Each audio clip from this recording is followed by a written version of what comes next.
Nestled in the Finger Lakes region of upstate New York is a hidden gem of a historic house museum.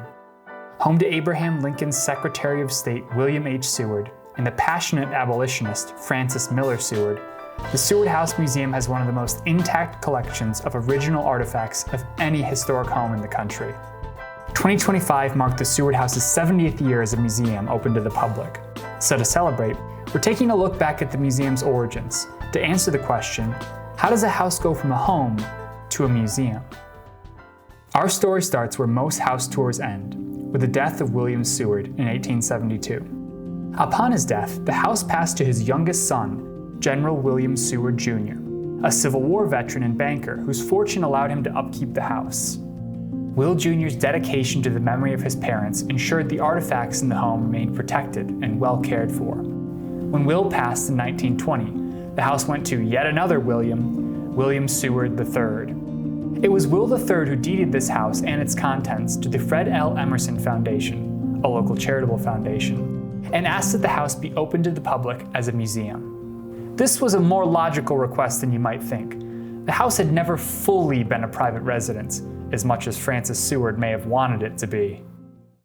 William Seward was a very social, charismatic, and outgoing man and statesman, and he wedded his love of hosting to his political skill set.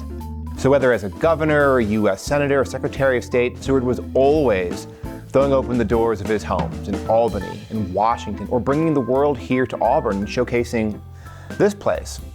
He wanted to bring visitors in, spend hours with them, and use hospitality and socialization as a way to charm, and usually use this time and the backdrop of whichever home he was living in at the time as a way of moving the needle politically.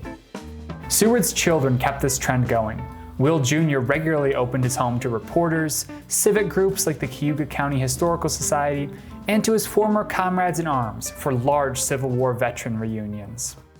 Will Jr.'s wife, Janet Watson Seward, was also very involved in the community and invited members of the club she was involved in, like the Fortnightly Club and the Women's Educational and Industrial Union, to visit and host their meetings in her house.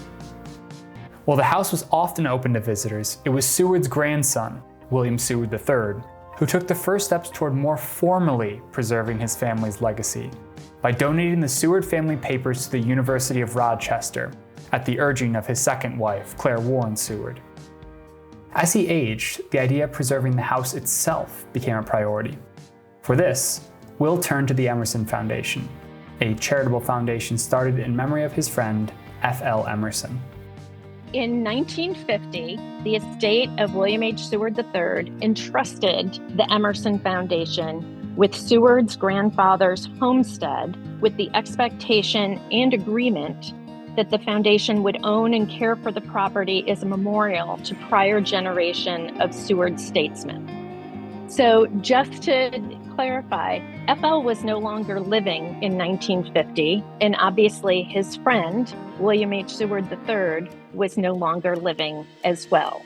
So there's a deal between these two friends that needs to be fulfilled. Neither of them are around. So can you imagine you're entrusted with a mansion in need of serious repair and maintenance?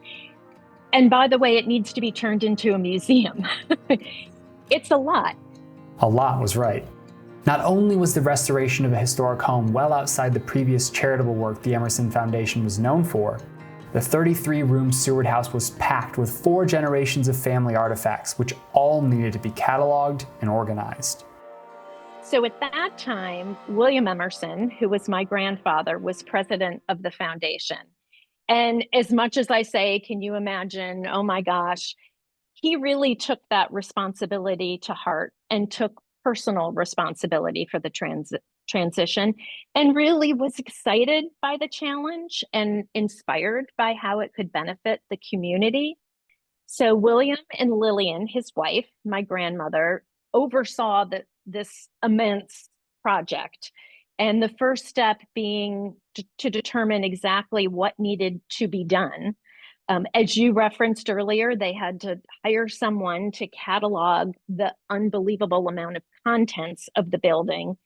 And then the repairs began.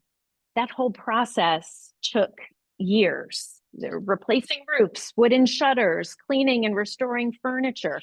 But when I say William and Lillian oversaw, it was a little bit more than that. They rolled up their sleeves. William actually picked out the wallpaper for the library himself. Lillian took on cleaning and repairing the old lace curtains. So as you know, the renovated museum opened up in 1955. So it really was a long but very fulfilling process for them. One of the first steps of this process was to hire a young RIT graduate named Betty Mae Wright to catalog the contents of the house. Soon to be known by her married name, Betty Lewis, she became the first curator of the Seward House and supervised the day-to-day operations of the museum for 50 years. For Lewis, carrying out this inventory was like stepping into another world. She later wrote, "Before I started the listing in July of 1951, I walked through the rooms amazed at the quality and quantity of items saved by this family. The attics were packed with fine furniture and trunks full of clothing. The dining room corner cabinets were filled with exquisite china and glassware. The drawing room and North Library were lined with over 6,000 books, fine paintings, and photographs. Most of the furnishings went back to the 19th century and before." After 4 years of cataloging and preparing, the museum neared its official opening day in October of 1955. They already let some select groups come through and on October 7th hosted a few friends and interested people. The Seward House Museum officially opened to the public on October 10th, 1955. The entry fee at that time was 25 cents, and the first paying guest was Betty Lewis's father, Kenneth Wright. Close to 1 million visitors have passed through our doors since the house opened in 1955. Each and every one of those visitors have, in the words of William Emerson, stepped off the main street of Auburn into an atmosphere existing just after the Civil War. Since the beginning, the Seward House Museum has been a team effort. It takes the staff, the board, interns, and of course the vital, generous work of all our volunteers to make this museum tick. To anyone who has ever contributed their time, labor, money, or care to the Seward House, we thank you. And as for the future?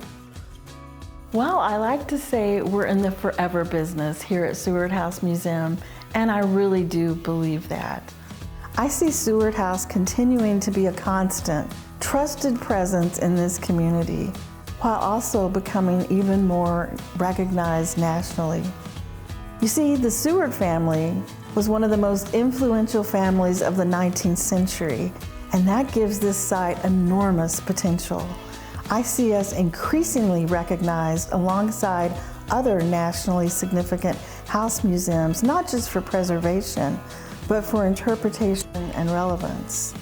Going forward, the museum will stay grounded in Seward's values: equality, service, democracy, and progress, while continuing to evolve. That means listening closely to our audiences, being willing to experiment, learning from what works and what doesn't, and building strong partnerships. The future I see is one where Seward House Museum remains deeply rooted locally, but is also part of important national conversations.